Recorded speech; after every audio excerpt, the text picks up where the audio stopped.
سلام بچه ها، من ایوانا هستم. به چنل من خیلی خوش اومدید. امروز میخوایم راجع به استرس صحنه و استرس اجرا و اینجور حرفا حرف بزنیم. بعد ولی میخوام در کنارش از تجربه شخصی خودم بگم، یعنی اصلا میخوام تجربه شخصی خودم رو بگم و اینکه چرا این یک هفته‌ای که گذشت من نبودم و نتونستم ویدیو آپلود کنم. دیگه تا اینجا باید بدونید که پس احتمالاً این دلیل ویدیو نذاشتن من یه ارتباطی داره با اجرا و اینا. با هم تا آخر ویدیوی من همراه باشین، با من تا آخر این ویدیو همراه باشین. به تک تک این قضايا میپردازیم و ببینیم که چی کار کردم من در این یک هفته. خب اولین موردش، بذارید من اینجوری شروع کنم بچه‌ها. کلا هفته پیش نه، هفته قبلش خب چندم میشه؟ بذارید من اینجا تقویم دارم بچه‌ها. فکر میکنم میشه امروز چندمیم؟ خب اینقدر که من نفهمیدم که از چه تاریخ شروع کردم که مجبور شدم یکم ویدیو رو پاس کنیم و اینا بعد بیام. خب بچه‌ها الان فهمیدم. ببینین از 22 این بچه این تقویمه، من دارم از روش نگاه میکنم، چیز خاصی نیست، این تقویمه، چیزی هم نیست. من از 22 مهر شروع کردم برای اینکه بخوایم برای ورودیای جدید رشته‌مون، بچهای ترم 1 یه چیز بگیریم، چی میگن، یه جشن بگیریم، البته جشن نه، یه مراسم معارفه، یه جلسه معارفه بگیریم که توی اونجا در مورد رشته‌مون بگیم، در مورد کلا چیزهای مختلف، مثلا بخش رو بهشون نشون بدیم و از این حرفا. و من از همین 22 یعنی 0 تا 100، من حالا بهتون میگم دلیل ویدیو نذاشتن من در طی هفته پیش این نبود که صرف فقط همین باشه، ولی این عمدش بود. و میگم من همه تمرکزم رو گذاشتم روی این قضیه که انجام بشه و خدا میدونه تا ساعت 2 شب 3 شب شاید واقعا مثلا بگی تو واقعا کی هستی که مثلا برای دانشگاه اینقدر مثلا چیز میکشی، ولی من کلا همینجور آدمیم که مثلا حالا صرفا نه دانشگاه ها، هر موقعیتی هم باشه من یعنی هر کاری که پیش بیاد و هر کاری رو که بهم بسپرن من اینجوریم و خیلی خودم رو درگیر میکنم تا بتونم به بهترین نحو ممکن انجام بدم. خلاصه از اون شنبه من شروع کردم این ویدیو گرفتن. آره خب چون یک قسمتی از مراسم معارفه رو من اختصاص دادم به ویدیو گرفتن از اون بخشمون و اینا. بعد جالب این که همه هماهنگی‌هاش و اینا رو انجام از هماهنگی با خود بچه‌ها گرفته. بعد حالا مثلا ما درسته مراسم برای بچه‌های ترم 1 گرفته بودیم، ولی خب این وسط مثلا بچه‌های ترمای بالاترمون هم دعوت کرده بودیم. خلاصه میگم از هماهنگی بچه‌ها گرفته تا هماهنگی استادا و اینا رو من اوکی کرده بودم تا میرسیم به چی؟ روز چهارشنبه. روز چهارشنبه همون هفته من رفتم که قرار شد که یک سالن برای بچه‌ها بگیریم، رفتم و نامش رو زدم و اونجا تا ساعت 12 به من میگفتن که اصلا بهتون سالن نمیدن و فلان اینا و من اصلا مونده بودم که برای چی نباید به ما سالن بدن، یه کاری داریم قانونی انجام میدیم، کاریه که خیلی خوبه. بعد اصلا خیلی جالبه بچه‌ها، این کاری بودش که رئیس دانشکده ما به من دستور داد که آقا بیا برو اینو انجام بده و من طبق دستورات اون داشتم عمل میکردم. بعد جالبه که حرف اون رو اصلا اهمیت نمیدونم، میگفتن که ما مثلا امکانش نیست بهتون سالن بدیم توی اون تایم، یعنی یه تایمی بود که ساعت در واقع 2 به بعد بود و همش میگفتن که به خاطر اینکه کارکنین دانشگاه نیستن و نمیشه اون سالن رو به دانشجوها سپرد، مثلا ما بهتون سالن نمیدیم. و خیلی مکافات کردن، یعنی خیلی بدبختی آقا مگه ما میخوایم چیکار کنیم، اونجا یه عالمه دوربین داره فلان فلان فلان. من نمیدونم چرا همچین فکری میکنن، هنوزم بهش پی نیاوردم. حالا کار نداریم، این چیز شد دیگه. خلاصه من سالن رو گرفتم با هزار بدبختی و اینا. رسیدیم به سالن ندادن سالن رو ندادن و گفتن که حالا برو شنبه بیا. بعد فکر کن ما قرار بود که در واقع جشن رو کی بگیریم، البته جشن نبود، جلسه بود. جلسه رو کی بگیریم؟ یک شنبه که اونا به من گفتن چی؟ شنبه پاشو بیا تا زن سالن رو رزرو کن. با این حال من اصلا ناامید نشدم، گفتم اوکی بابا یه سالن و اینا، و رفتم شنبه که چیز رو بگیرم. و خلاصه دوباره همون صحبت ها بود که آقا ما نمیتونیم سالن بدیم و اینا. و یک صحبت جدید که این بود که میگفتن که خود دانشگاه برای کل بچهای ورودی جدید یه مراسم گذاشته و دیگه شما برای چی مراسم بگیرین؟ فوقش اینه که مراسمتون رو با هم ادغام کنین. و من گفتم یعنی چی؟ مثلا ما مراسم ورودی که برای مراسم ورودی میگم، مراسم معارفه که برای بچه‌ها گرفتیم مختص رشته خودمونه و وقتی اون دانشگاه وقتی میخواد یک همه بچه‌های ورودی جدید رو دعوت کنه، یعنی اصلا وقت نمیکنه که به صورت تخصصی به هر رشته بپردازه و یعنی چه ادغام کنیم. و من خیلی سفت و سخت روی این وایسادم که نه ما باید مراسممون رو اجرا کنیم. و خیلی جالب بود بچه‌ها. این خیلی اون شنبه یکی از وحشتناکترین روزهای زندگی من بود. من فکر کنین از شنبه قبلش یک عالمه زحمت، یک عالمه شب بیداری، یک عالمه هماهنگی، یک عالمه برو پیش این استاد بگو تا خدا بیاین فلان و اینا. و اون شنبه تا ساعت 12ش این بود که من خیلی دنبال سالن بودم و خلاصه سالن اوکی شد. خب بعد رسیدیم به قسمت پذیرایی و گفتن که پذیرایی رو باید با بچه‌های بخش فرهنگی چیز کنین، هماهنگ کنین. واسه من رفتم پیششون و اینا و اصلا یک دلم دیوون چی بهش میگن یه همچین چیزی در آوردن و نمیدونم کلا گیر دادن اصلا به این که تو چرا رفتی سالن گرفتی بدون هماهنگی. من پشمام ریخته بود. رفتم بهشون گفتم ببینین ما اومدم که سالن بگیرم، اول اومدم پیش خودتون و خودتون به منو ارجاع دادین به اون بخش دانشکده دیگه. خب و چه فازتون چیه که دارین این انگ رو به من میچسبین؟ خلاصه که خیلی بهم گیر دادن و پذیرایی اوکی نشد متاسفانه. ولی کلا بهونه‌شون این بودش که من چیز ندارم و بهونه‌شون این بود که من باشون هماهنگ نکردم. خلاصه بگذریم از اینا. من تا ساعت 12 سفت و سخت روی این قضیه بودم که آقا اوکی پذیرایی به درک، ما جلسه رو میگیریم. و همین تا ساعت 12 همه چیز اوکی بود تا اینکه من رفتم تاییدیه نهایی برای سالن رو بگیرم، تا اینکه یک حرف به من زده شد که بچه‌ها خیلی حرف بدی بود و نمیدونم چند درصد من درک میکنین، ولی منشی همون رئیس دانشکدهمون، همون کسی که برداشت به من گفتش که شما باید مراسم معارفه رو بگیرین، منشی همون آقا برداشت به من گفتش که خود آقای دکتر به من برداشت گفته وقتی جلسه معارفه دانشگاه هست اینا برای چی میخوام معارفه بریم؟ و گفتم خود آقای دکتر همچین حرفی زده و اون تاکید میکرد که آره خود دکتر همچین حرفی زده.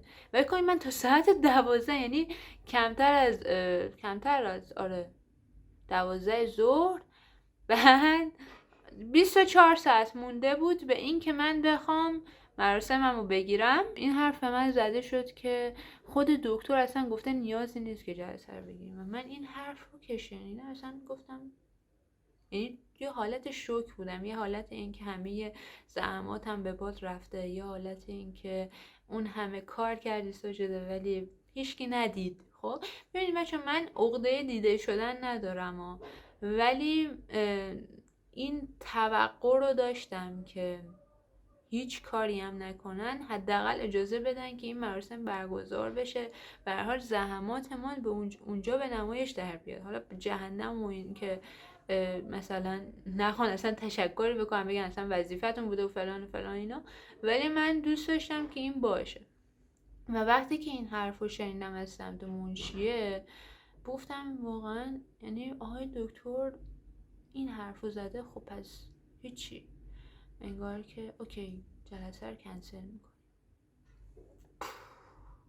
یعنی خیلی بد، اصلا نمیدونین چه لحظات سختی رو من توی دانشگاه داشتم سپری میکردم و جلوی خودم رو میگرفتم که گریه نکنم و اینا.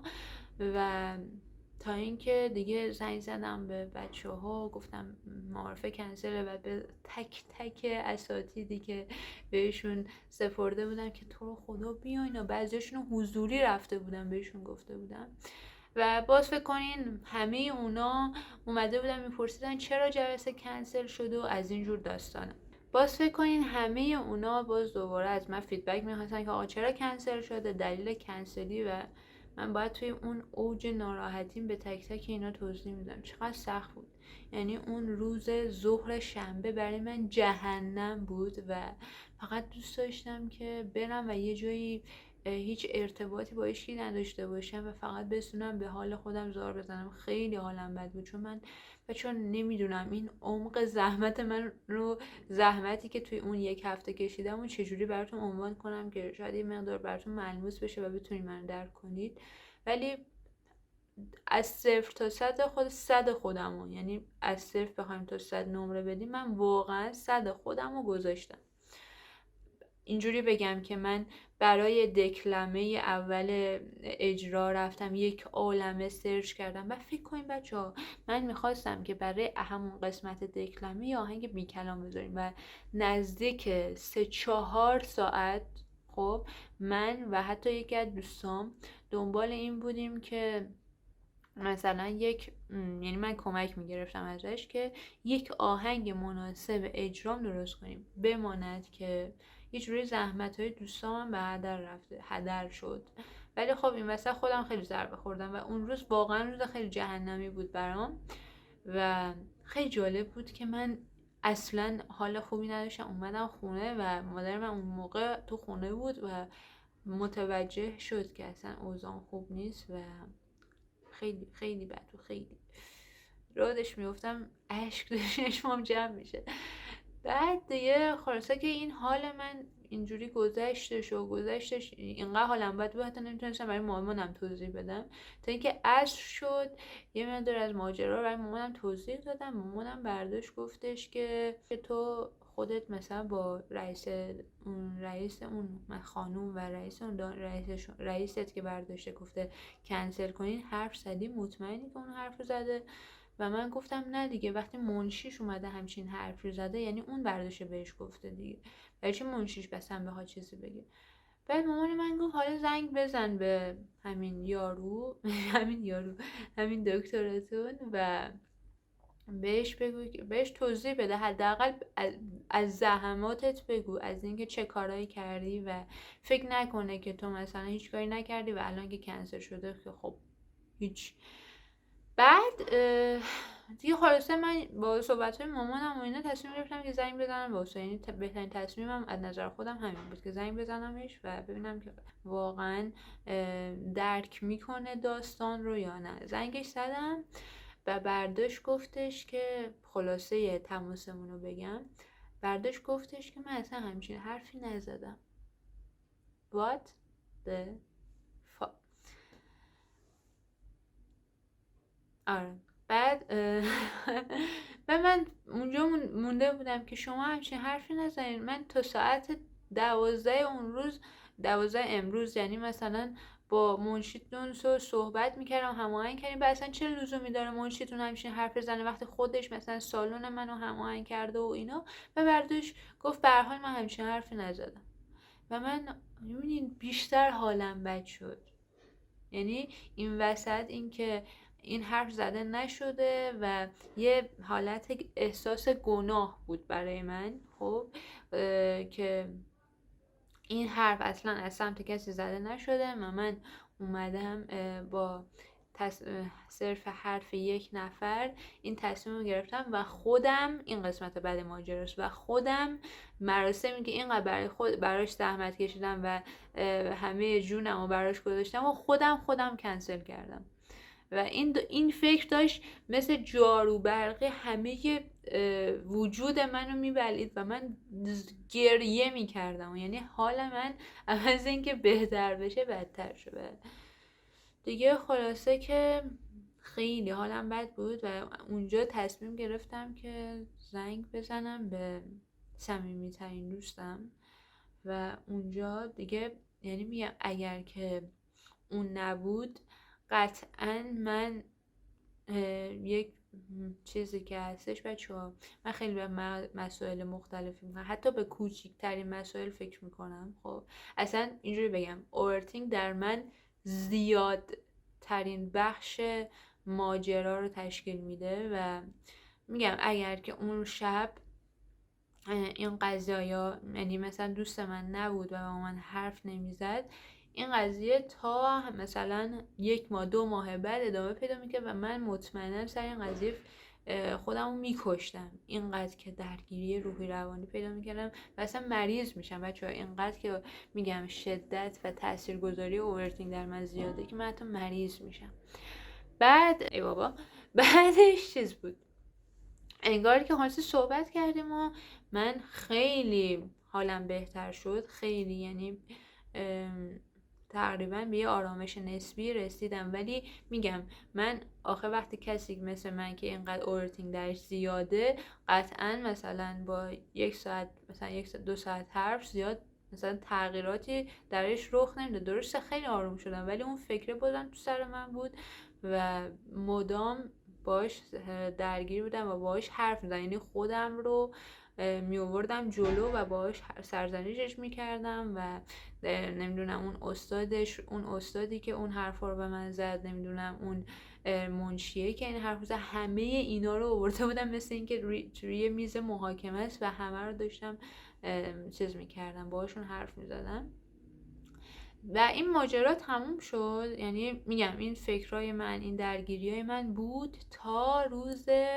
دوشنبه و من بگم توی این طول مدت، یعنی از شنبه تا دوشنبه من به این نتیجه رسیده بودم که آره، یعنی نتیجه رسیده بودم که خودم آروم کنم و به این نتیجه رسیده بودم که ساجده تو چیز میکنی یا یه تلاشی رو میکنی برای یه کاری، حالا یا به نتیجه میرسه یا به نتیجه نرسه و این سری به نتیجه نرسی و تو نباید همیشه هر وقت که تلاش کنی به نتیجه برسی و این شاید اولین باره در زندگی و این رو صرفا یه تجربه شخصی برای خودم در نظر گرفتم و با همین حرفا سعی میکردم که این مقدار خودم رو آروم کنم. حرفایی که درستن، واقعا حرفایی که هست، بالاخره من الان توی این سن باش مواجه شدم و قطعا مطمئناً در سالهای آینده اگر که زنده باشم این قضیه ادامه داره و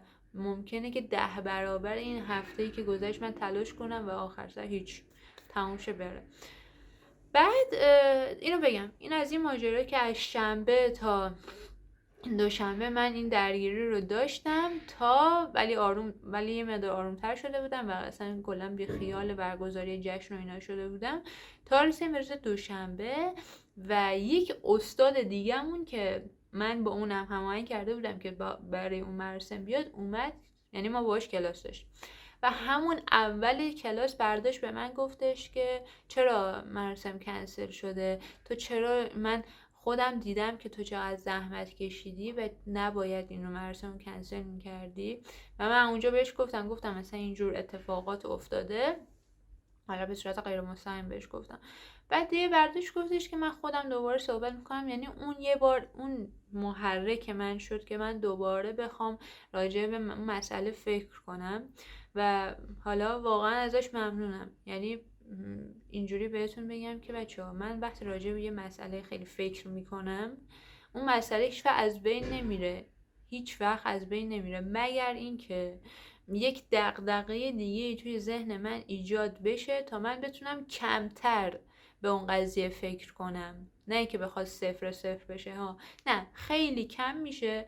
و این اتفاق رو با صحبتی که همون استاد من در کلاس انجام داد برای من اتفاق افتاد. یعنی من این دغدغه محاکمه کردن خودم و اون استاد دیگه‌م و نمیدونم منشیش و اینا همه رو گذاشتم کنار و الان به این فکر کردم که آره مثلا استادای من مشتاقن.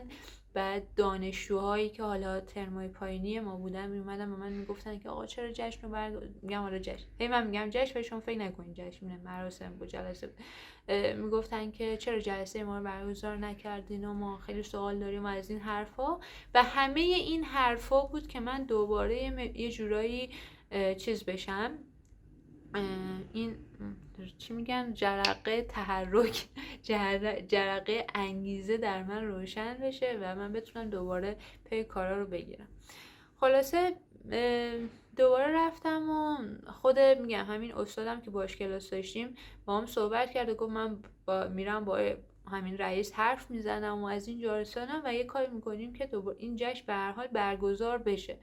خلاصه سرتون رو درد نیارم، من این قضیه روز دوشنبه اتفاق افتاد دیگه و من روز چهارشنبه رفتم با رئیس دانشکدهمون و اصلکاری صحبت کردم و برداشتم گفتم که آره بچه ها خیلی مشتاق بودن که مراسم برگزار بشه حتما. من با اینکه خودم بیخیال بودم یعنی بیخیال شدم و اساتیدم خیلی پیگیری کردم و الان دوباره اومدم که این جلسه رو برگزار کنیم و اون برداشت گفتش که اوکی. خب یعنی اوکی رو داد. میگم که شاید واقعا این مقصر منم، مقصر واقعا افکار منه، ولی حس میکردم که دیگه اون راضی نیست و اون دیگه اون دید رو نسبت به من نداره و این خیلی من رو عذاب میداد که چرا این اتفاق افتاده و من چی کار کردم مگه که رئیس دانشکده که تا قبل این موضوع با من اینقدر خوب بود، مثلا همکاری میکرد، حمایت هم میکردش و اینا، الان مثلا صرفا اومد گفت اوکی برو کاراشو بکن و اینا.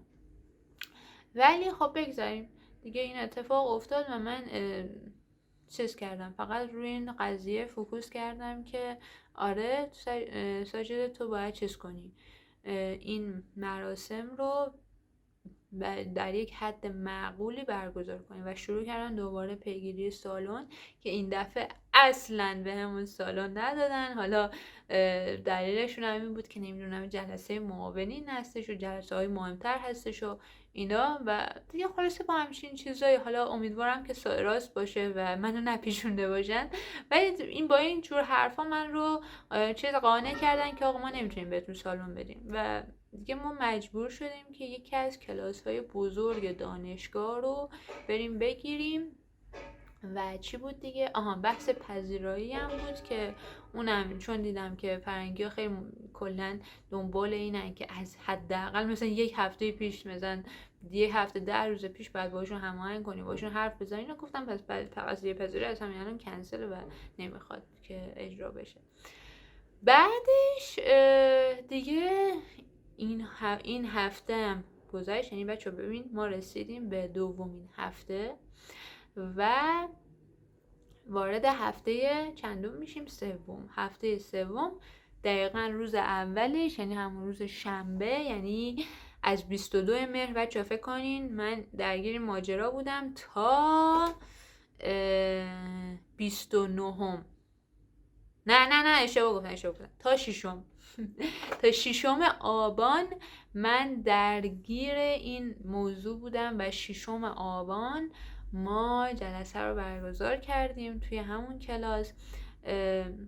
طبق معمول من خودم به خاطر اینکه یک چیز کمالگرایی بالایی دارم، خب من خودم راضی نبودم، یعنی کلا مشکل من همینه ولی سعی کردم که فیدبک بگیرم از بچه ها و همه اونا میگفتن که مثلا، یعنی کسی نبود که از من بد تعریف کنه، همه میگفتن عالی بود، اجرات واقعا بدون مشکل، بدون استرس و این چیز بود. اینم بگم که من چی کار کردم که این اتفاق افتاد. طبیعتا من اولین بارم بود که میخواستم جلوی یه سری مقام‌های بالا، حالا در حد خودشون و در حد خودم اجرا کنم. بعد چیز بود مثلا رئیس دانشکده، نمیدونم مدیر روابط عمومی، فلان و فلان. بعد من خب خیلی استرس داشتم و میگم که دوست من خیلی کمک کرد. یعنی به صورت کلی بچه‌ها به نظرم صحبت کردن راجع به این قضیه خیلی کمک کننده است که بتونید یه مقدار از استرستون مثلا کم کنید. اینکه بچه‌ها آقا اینجا من چی بگم بهتره. بعد خب قطعا وقتی دوست تو این دوست شماره یکت با دوست شماره دو یه چیزایی میگن قطعا خیلی تاثیر میذاره روی اون بهتر شدن اجرای تو. و یکی هم این که من فکر کنید شنبه مراسم داشتیم و روز جمعه قشنگ رفتم جلوی آینه و انگار که شروع کردم به توضیح دادن. یعنی همزمان آهنگ بی کلامه رو گذاشتم، اومدم شروع کردم دکلمم رو خوندم، بعدش اومدم چیز کردم سخنرانی ها انجام دادم، سلام و عرض ادب کردم به بچه ها و اینا تو همون محیط اتاق خودم ها و جلوی آینه و خیلی کمکم کرد. یعنی این که برام تصویر سازی بشه خیلی کمکم کرد. بچه این صرفا تجربه خود من بود، حالا من نمیدونم تا چه در شما موثره ولی به نظرم توی 70-80% اون موثر هست. ولی خب یه سری آدم ها هستن که یه سری مشکلات عمیق تری دارن توی این قضیه و اونا از نظر من باید مراجعه کنن به تراپیست و این مقدار تراپی بشن که بتونن این مشکل ریشه‌ای رو در خودشون حل کنن. مثل من که فکر کنین اوورتینگ برای یه سری از آدما در حد این که یکی بهشون بگه آقا ول کن بی خیال ولش کن تموم شده رفته، خب اینا همون حرفو بهشون بزنن اوکی میشن و میگن راست میگه وقتی گذشته دیگه چه اهمیتی داره بعد تموم میکنم ماجرا. ولی یکی مثل من اینجوری نیست و من این مشکل در من ریشه‌ایه و من باید برم پیش تراپیست تراپی بشم و مشکلمو حل کنم. ولی خب در مورد این قضیه استرس صحنه و اینا نه، من به اینجور کارا اتفاقا علاقه دارم. یکی از علایق من اصلا مجریگریه و خیلی راحت تر تونستم با این قضیه کنار بیام. هرچند که اگر که اون میگن روز قبل تمرینای روز قبلم نبود، صحبت کردم با دوستام اینا نبود، خب منم گند میزدم به هر حال.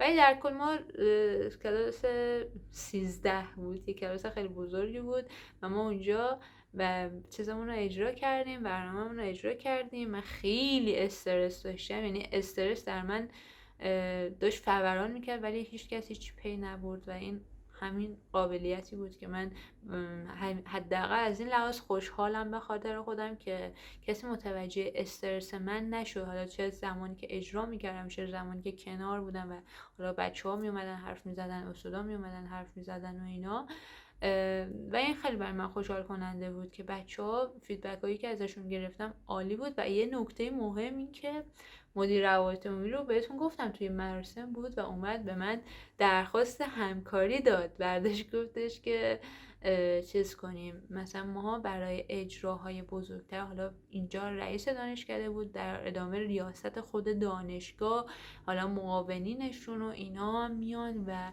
ما از شما دعوت میکنیم که شما بخواین جلوی اونا چیز کنین اجرا داشته باشین. و خب به نظر من این صحبت ها و این فیدبک هایی که من گرفتم خودش یه جور برای من نشونه این بودش که اوکی ساجده آره درسته تو راضی نیستی، اون به خاطر این کمالگرایی خودته ولی در کل موفق بودی توی این اجرا و تونستی که در حداقل امکانات بیشترین بازدهی رو داشته باشی و بیشترین رضایت رو حداکثر رضایت رو از بچه‌ها و چیز بگیری، اساتید بگیری و تجربه خوبی بود. من خیلی این یعنی خوشحالم از این که با یه پایان خوش تموم شد. مسلما اگر که چیز میشد همه این قضایا به همون شنبه اکتفا پیدا میکرده شد، تموم میشد همونجا، قطعا تموم میشد، یعنی دوباره به همون سطح چیزش میرسید که خیلی کم بهش فکر کنم و اینا. ولی همیشه یه خاطره بد از چیز توی از اجرا و از کلا دانشگاه و مسئولینش و اینا تو ذهن من میموند و خیلی خوشحالم که این اتفاق نیفتاد و با یه چیز خوب، یعنی منتهی به یه چیز خوب شد و من مثلا دعوت به همکاری داشتم و اینا. این چیزا برای من خیلی چیزای مثبتی بودن و همین. امیدوارم که از این ویدیو هم لذت برده باشین دوستان عزیزم. خیلی دوستتون دارم بچه ها. ویدیوهای قبلی من رو از دست ندین. راجع به افراد سمی حرف زدیم، اینا رو چجوری باید ازشون دور بشین. یه چیزی که هستش توی همین قضیه که گفتم من با دوستان مشورت کردم و اینا آدمای سمی برای من نیستن. خب یعنی حداقل توی این ویژگی هاشون و توی اغلب ویژگی هاشون که من این آدما رو به عنوان دوست انتخاب کردم برای من سمی نبودن. ولی یه سری از آدما، اگر همین آدما یه چیزایی که یه سری ویژگی‌های سمی که حالا من تو همون ویدیوی قبلی بهتون اشاره کردم می داشتن، قطعا من اصلا نمیتونستم به اون آمادگی لازمه برسم و خیلی خراب میکردم با توجه به اون در واقع اتفاقات بدی که در هفته قبلش برای من رخ داده بودش و اینا. قطعا مثلا اجرای خوبی از آب در نمیاد، ولی صرفا به خاطر هم دوستای خوبی که داشتم و تمرینات خودم تونستم که اجرا رو به صورت خوبی به پایان برسونم. ویدیوی قبلی من رو از دست ندین، برین حتما ببینینش. خیلی دوستتون دارم بچه‌ها. فعلا خداحافظ.